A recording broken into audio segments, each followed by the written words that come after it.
Welcome everybody to our next Strategic Insight session. I'm Peter Greenberg, and the title of this session is Transported to the Future, whatever that means. But of course, we know what some of it means: artificial intelligence, big data, space travel, driverless cars, technology, as well as the applications of that technology, information about passenger and traveler behavior that applies to that technology, and of course, the age-old question, at what point do we have a tipping point where technology may take precedence over the process itself, or to the extent that it creates it. So let me welcome our panelists. Peter Smith, who is the Vice President, of Global Franchising for Enterprise Holdings. I will not say where Peter is today, but he's not in his headquarters location of St. Louis. He's actually in, I'm going to say it, Cabo San Lucas. Welcome, Peter. We've got Monika Wiederhold, who has a great title, the EVP of Global Ecosystems Initiatives. It sounds like she's about to rule the world, from Amadeus. Welcome from Germany. And in Washington, D.C., Kelly Craighead, the CEO and of the Cruise Lines International Association. So welcome, panelists. And let me start off by just talking about, we talk about the world of artificial intelligence. I'm hoping today that we'll embrace some real intelligence about how we approach that. And I'll give you an example, and this is something I'll share with Monika to start. So many people today, and this is nothing new, this is pre-pandemic, of course, an overwhelming number of people making their travel reservations online, doing everything electronically, communicating electronically, being alerted electronically, and in that process, putting in information that allows the travel providers to tailor-make, or at least understand their preferences, their affinities, their interests. But I'll give you a story that happened to me.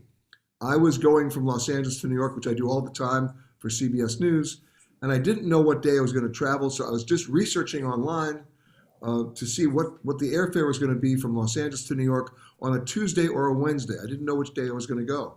And I came up with a fare of $428. But I couldn't book it yet because I didn't know what day I was going to go until I talked to the editors and the producers in New York about 4 hours later. And so 4 hours later, with an airfare of $428, I found out I was going to go on a Tuesday. And when I went back online, the fare was $488. I went, wow, I had done this at 2 o'clock in the morning. So how did the fare go up that much between 2 o'clock in the morning and 6 o'clock in the morning? And I called the airlines. I said, I'm working on a story here. Look what happened. Could you explain this to me? And they had a logical explanation. They said, well, it's really supply and demand. It's a very popular route, the transcon route between Los Angeles and New York. And a lot of people want to go. And so basically, as the seats become no longer available, the price scale goes up. I said, you know what? Logical, makes sense. But then that night, I decided to put that to the test. And I went back online. This was in November. And I looked and I found a flight in March on a Wednesday at 11 o'clock in the morning from New York to Des Moines, Iowa, on a Wednesday in March. And I got a fare of $228. I waited 4 hours and I went back and the fare was $278. And no one could make the argument to me that at that hour of the morning, there were 50,000 demented, crazed passengers who needed to go from New York to Des Moines, Iowa, 5 months later on a Wednesday morning at 11 o'clock. So I was now introduced to the world of big data. And in that regard, I'm still getting emails to this day telling me about all the great deals I can have in Des Moines. So I guess the question is, in the world of artificial intelligence and big data, knowing what my preferences are, where do we go from there? From a positive point of view and from a negative point of view? Because information is power for me and it's power for the industry. But from a consumer point of view, where do we go? I think that's an exciting story, and it nicely illustrates that technology can create very nice experience, but also very bad experiences. So I would say, as with any technology, although the usage and the analytics of data needs expertise, and expertise that creates actually a pleasant traveler experience, a seamless and understandable traveler experience that gets you a personalized, contextualized offer at the right moment in time. And it's not spamming you with something or getting out of your understanding. So it's really how to apply and how to use data and how to make sure that from a traveler perspective, it is perceived as a value adding at the right offer at the right moment. On that specific topic, we call it dynamic pricing, actually in the airline context. So the pricing in airlines is indeed super dynamic, and it's difficult to follow from just human behavior what's happening there. No? But it's also difficult to comment on a specific case. But I guess the main topic here is really from a travel provider perspective, be it a hotel, be it car rental company, be it booking, make sure that your customer, and the customer as a traveler, has a good experience, and that you use the data with expertise and for the benefit of the traveler. So I guess the idea is we all want to know more information about our customer because it allows you to serve their needs better. But you talk about dynamic pricing. In the pandemic and post-pandemic world, the original playbooks have been thrown out, right? You can no longer project demand and set pricing because passenger behavior went completely off the shelf. It's absolutely correct that the traditional or historic forecasting models based on past data, you would predict the future, basically. That is not longer the case because behavior has changed so much that historical patterns are not as useful as they used to be to predict the future. So actually that's a whole new, let's say, field emerging, how to predict based on real-time information, actually, the traveler behavior. Very, very different from, for decades, has been the methodology and the data used, historical patterns, forecasting the future, shifting towards getting as much real-time information around traveler and use that to create a contextualized and personalized offer. You know, you mentioned that in terms of prediction. Of course, it's based on history that you can no longer depend on. In this situation, I'll give you an example.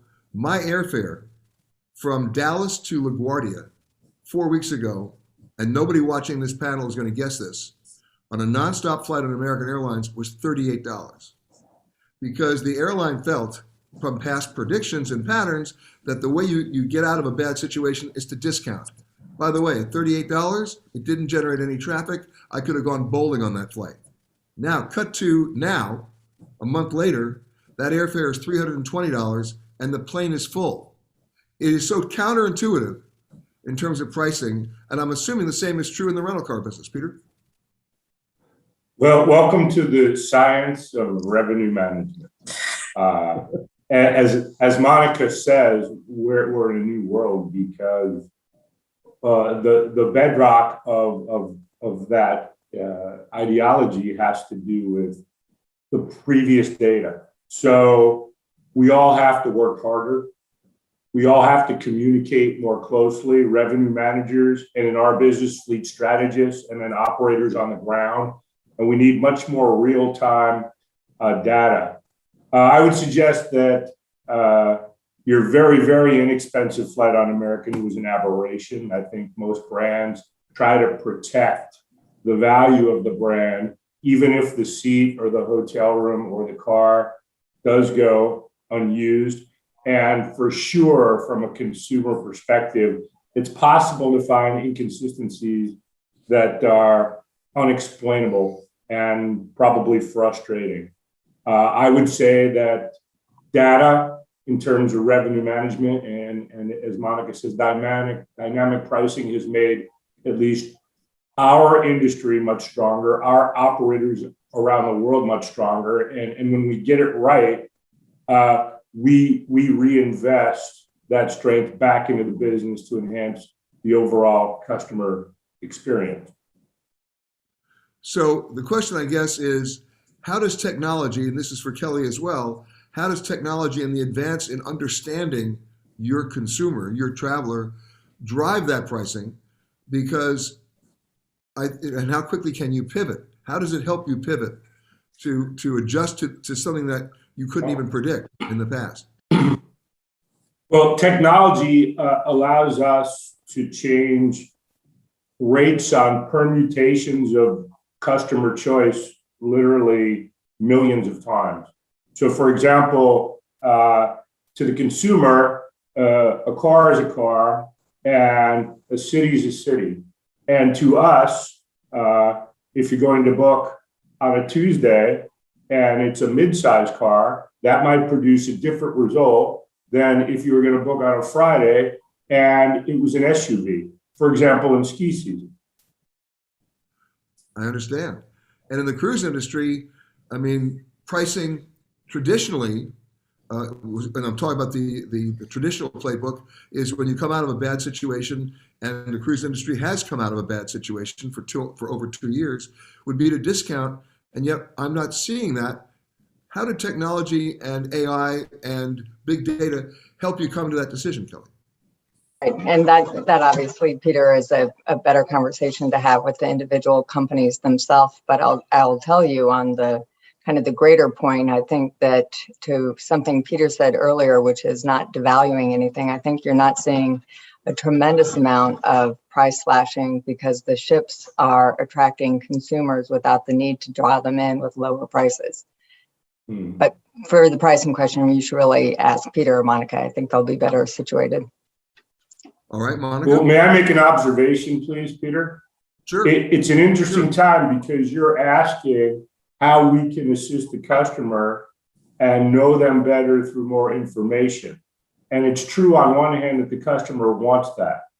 But on the other hand, and Monika being in Europe would be closer to the epicenter of this than maybe others of us.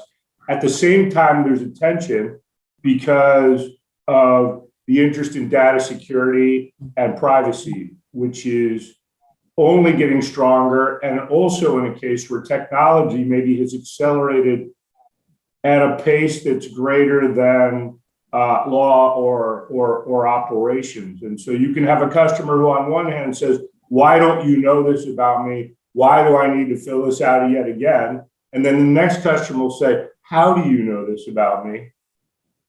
This is my personal information. So we're in a moment to me where there's a tension. You know, there's one thing about understanding your customer and being able to communicate with them. There's another way to track your customer. You know, in the world of big data and the world of artificial intelligence and in the world of just the technology in which we live, I think I can no longer say to you, Peter, oh, I wasn't in Cleveland, I was in Cincinnati, and you can say, oh, no, you weren't, right? You can actually know where your cars are at any given time. We can know as a technological matter, but as a customer service matter and a privacy matter, we are not able to know and don't want to know. Okay. But now, from a technology point of view, let's move on to how you get to where you're going. And we'll start with the car rental business because we're now on the threshold, of course, of driverless cars. We have the technology, it's been proven. I guess the real question now is not the technology here, but because we're there, is the liability. Well, with a pre-pandemic fleet of more than 2 million cars, which we believe to be the largest in the world, and demand for that kind of fleet present even yet today, we're just struggling a little bit with supply. At scale, everything is different than one Waymo car that's buzzing around San Francisco, for example. Our view on that would be the customer's at the center of everything we do, and whether the customer's in the driver's seat or the customer's in the back seat, we're able to provide the same level of customer service through the reservation and fulfillment process. And then, of course, the very, very important aspect of our business that we would call vehicle or asset management. And from that point of view, and the trends that you're seeing, Monika, of passenger and traveler behavior, what has changed and what has technology allowed you to do to basically monitor that change and then adapt to it so that if somebody, for example, wants to reserve a room in a hotel where there's no carbon footprint, or they want to get on an airplane that's burning alternative fuel, or they want to rent a driverless car, or they want to go on a ship that's got new scrubbing systems, you know, and their concern is with the environment. How fast can you actually pivot to direct them in that area? That's quite an important trend, and we call it attribute-based selling. Yeah, for example, in a hotel, you're not just selling a hotel room, but certain aspects and attributes with associated with that hotel room. Or on a flight, you would like specifically to book on a flight with sustainable fuel, and all these new trends and wishes, which are much more granular than they used to be. That is certainly a trend, and we're creating this ability, let's say, to be able to book those attributes, if you may call them. Certainly important. And you picked on sustainability. That is something which we clearly observe in all travel sectors, that there's a strong trend for more sustainable travel, for sustainable alternatives, for eco-friendly travel, for knowing what footprint you leave. And that is a whole part to get this kind of transparent and inform the traveler, give them the possibility to have an educated choice around those topics. Yeah, strong and important part of our work. Of course, the information has to flow almost instantaneously these days, because people want instantaneous answers. You know, when we talk about revenge travel, when travel comes back, it comes back quickly. And I'm sure you've seen that, Peter, in your business. I mean, I'm in Hawaii right now, and there was a time when my friends here would send me photographs of lot filled with thousands and thousands of what Peter would call non-performing assets, otherwise known as cars going nowhere during the pandemic. And then, of course, travel came back, and the law of supply and demand, it was difficult to find a car. How has technology allowed you, Peter, to better assess your fleet, to better project, to better position it? Because here's my understanding of the rental car business. It's a flock of migrating birds. You always have to figure out where the cars are as well as where the cars aren't, right? Absolutely. Well, the cars need to be where the customers are, ideally, right? But you make a good point. And here, of course, the pandemic was seemingly arbitrary or brutal in terms of winners or losers. And it looked in March or April of 2020, when we had 2 million units around the world, and no one wanted to rent one and no one wanted to buy one. It looked like we were a big loser, but only temporarily, because customer use cases changed even when our airports weren't open, right? And so every day we would have a global call with my 100 franchisees around the world. And initially it was a plan we called hibernation, right, to survive. And then gradually, as the thaw came, we began to explore new ways to meet the need of the customer through technology, really accelerating in a way that I think would have taken us years, not months, had necessity not been the mother of invention.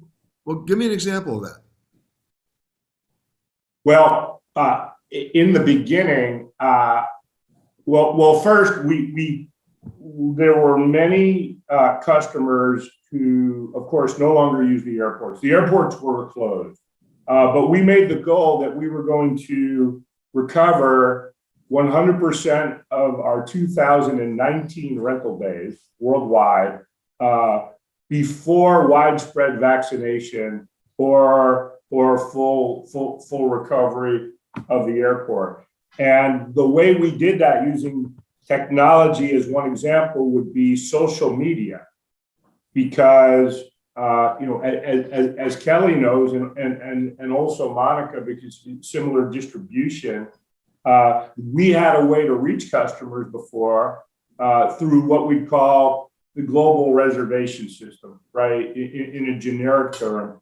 And all of a sudden, the customers weren't on the other end of that. So we had to get local. We had to use social media locally. Our operators in our corporate-owned stores and our franchisees around the world had to find ways through every different kind of social media to locate local customers, many of whom now were interested in getting into a car because the plane wasn't available. And they weren't interested in the bus or the train anymore because, as I urged my marketing department to say, and somehow it fell on deaf ears, car rental because you can't catch coronavirus from yourself. That will be your brand messaging going into the next decade. I understand. Well, it was rejected summarily. They sold me the stick to franchise. Peter, mentioning social media and also being able to contact passengers. Now, this is opening a whole new great world of possibilities and really cool solutions. Now, and to give you one example, it's one of my favorite products, I would say. And you still remember the time, and maybe it happens sometimes still, that a flight is delayed. And then hundreds of people are... I've heard of that. I've never heard of that. You never heard that, Peter? No. People pour into the airport, queuing for hours, not knowing what's going to happen. Yeah. So based on really data and full automation and AI, we're now able to kind of rebook a full flight within 3 minutes, and the passengers have already on their mobile device the rebooked possibility or choice when they enter the airport. No?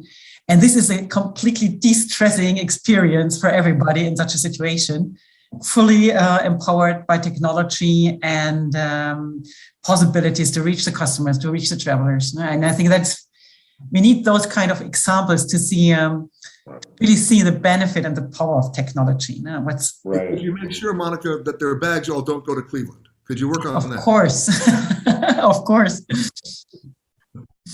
Okay, but now you talk about communicating to your customers, and that gets into Kelly's area, because if you go back to the early days of the pandemic, the message was not beneficial to the cruise lines.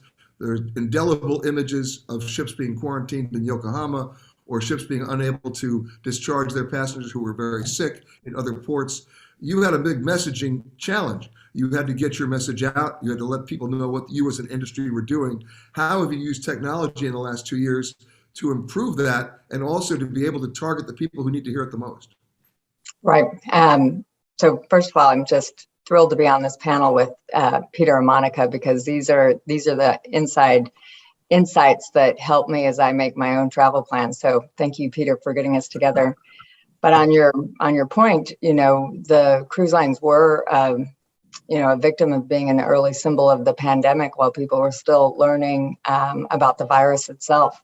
And so there was a great deal of education that had to take place. And from the standpoint of the trade association, working on behalf of all of the cruise lines, and frankly, all of the suppliers, including the ports and the destinations who are impacted by cruise, to a certain degree, it was, as Peter said, to get hyper-local, to make sure that at every stage, every stakeholder, whether that was a policymaker, which is clearly critical to our ability to operate, but through the consumers, including through the travel agents, because so much of cruise is still booked by a travel agent.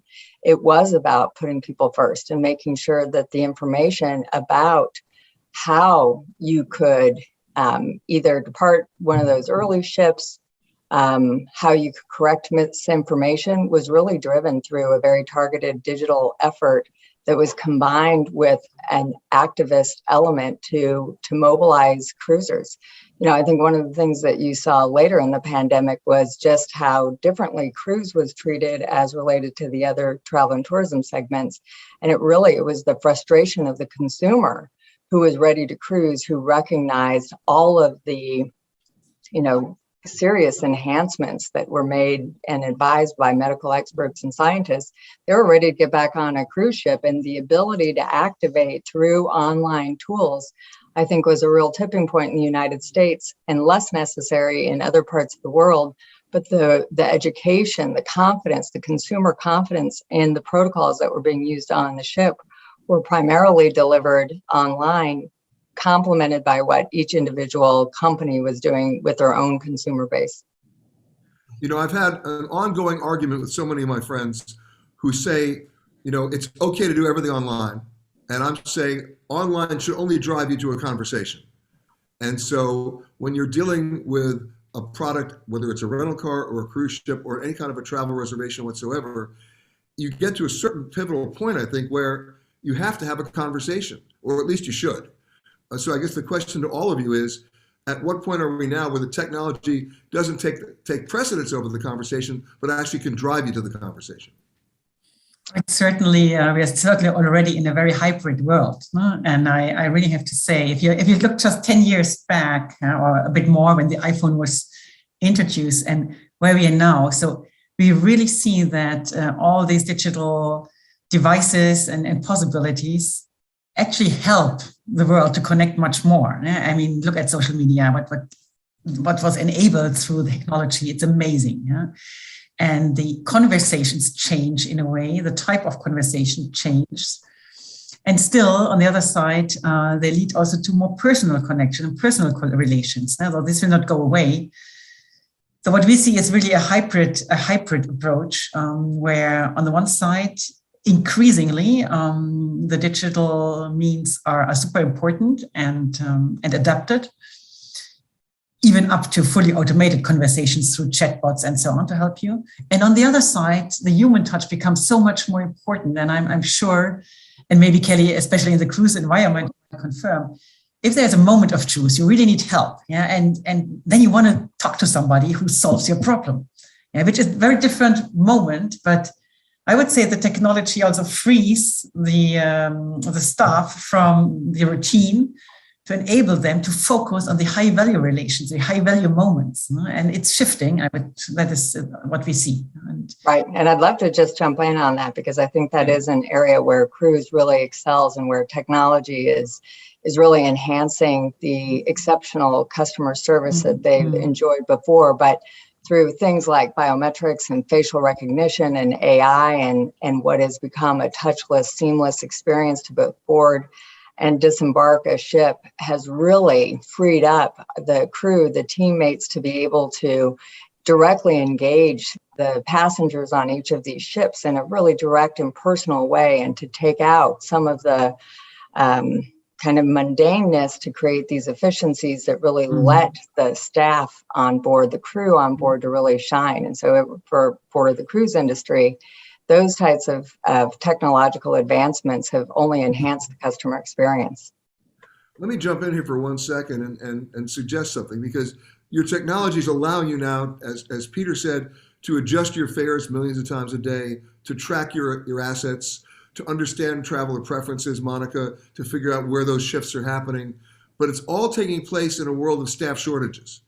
And it's all taking place in a world where you can only go so far, and then all of a sudden you either lose the conversation or you lose the participants.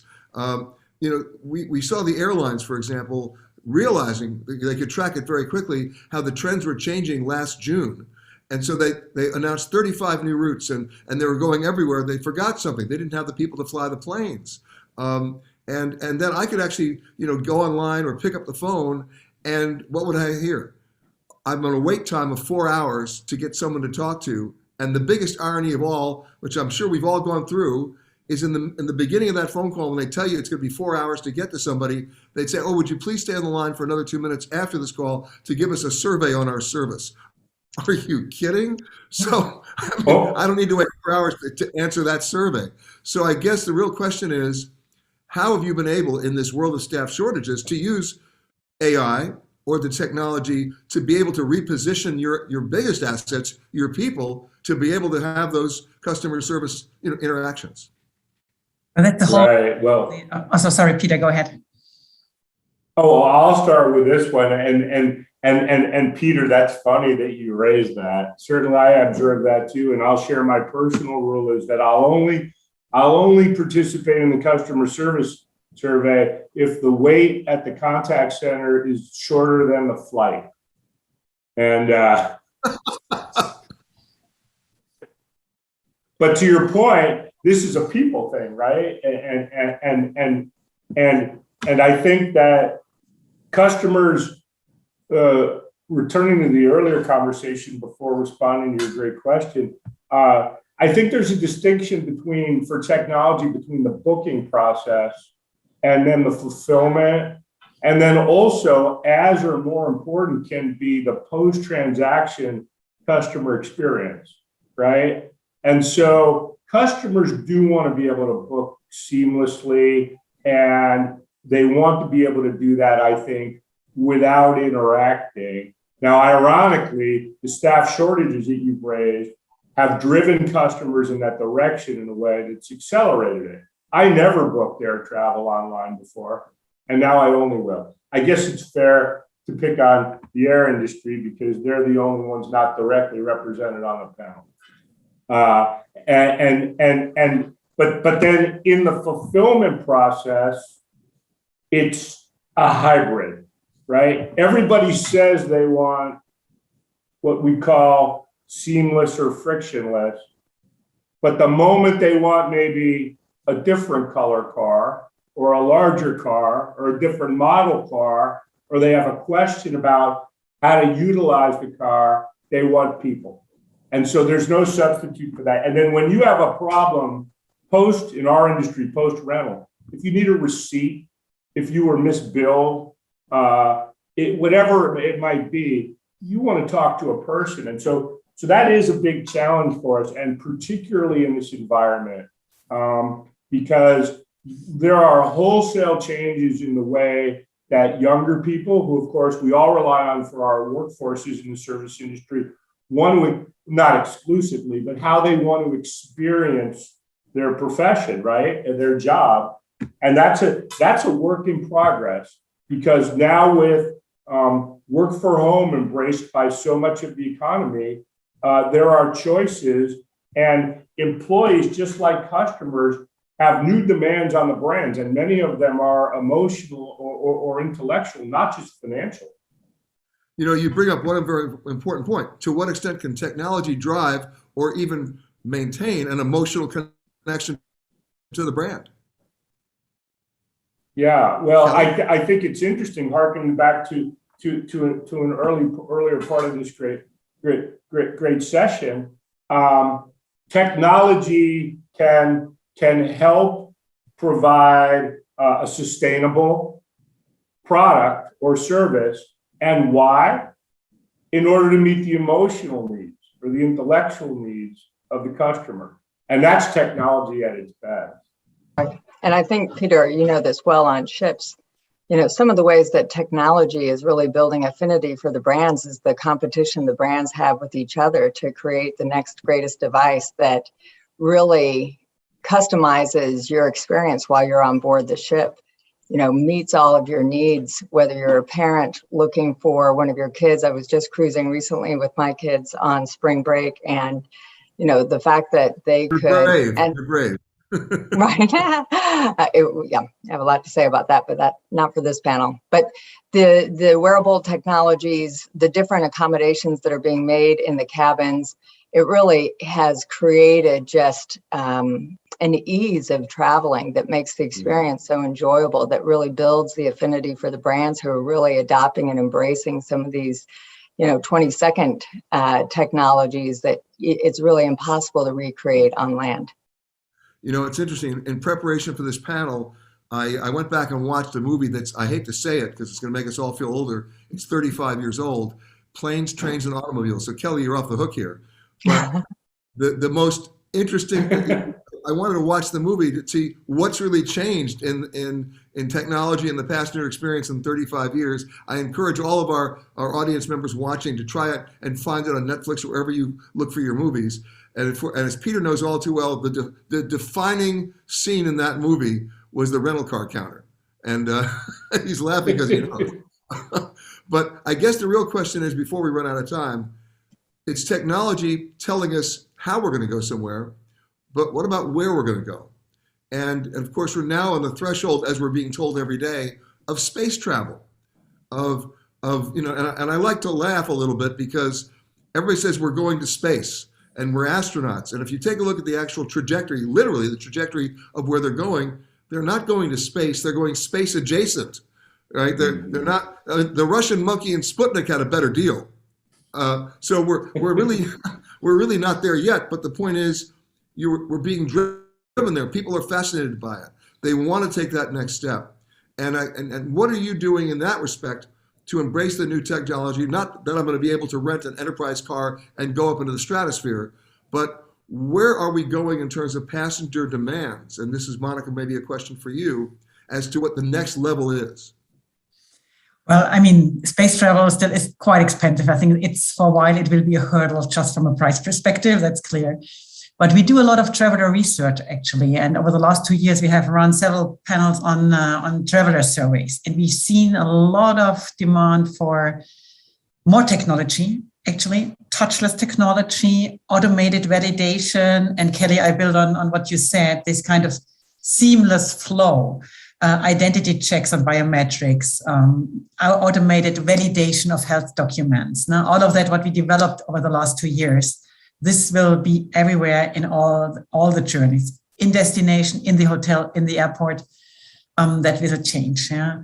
But if we fly to space, certainly Amadeus would like to be the first one to make it possible on a GDS. And then, Peter, I think on the point of space adjacent, some of the exciting developments in the cruise industry really has to do with expedition travel and the advancements that are being made and the innovations using different technologies, but innovation broadly, to build these magnificent ships that are environmentally friendly, specifically designed to go to places like the Arctic and like Galapagos. And so, whereas it may not be as close to the Sputnik experience, it is otherworldly to be able to explore some of these incredibly sensitive places, knowing that you are benefiting from some of the most technologically advanced modes of transportation that is benefiting from billions of dollars of research around propulsion and other ways to really develop some more environmentally friendly ways to see some really important parts of the world.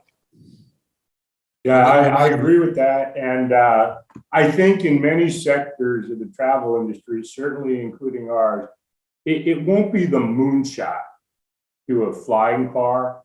It'll be the 50 iterative initiatives that together package up in a way that again, not only enhance the current experience, but provide travel experiences for customers that they couldn't have before. And and an example of that that's simple, but still revolutionary in my mind would be in Japan, no one can read the local language who's an inbound traveler virtually, right? And of course, if you're more in the central part of the country, you can rely on mass transit. But if you're in the south or you're in Hokkaido in the north, there are great opportunities and beautiful roads. The problem with GPS, which is magnificent now, was, well, how do I put the name of where I'm going in there if it's a Japanese name? And now they've developed numbers, almost like a combination of a phone number and a zip code. You put the number in, and that represents the restaurant, the mountain, the hotel, whatever it is. And that's an example of technology allowing people to do what we've always are desperate to do at the core of human nature, whether it's on the ground or in space, which is explore. Exactly. I remember I was one of the first adapters of the Hertz Never Lost system. That's how old I am. And believe it or not, I liked it so much, I put one in my car. And it still works. I mean, and now it's old school technology, but then again, I still have rotary phones, but that's another conversation. And speaking of the conversation, I want to thank you all for participating in the panel.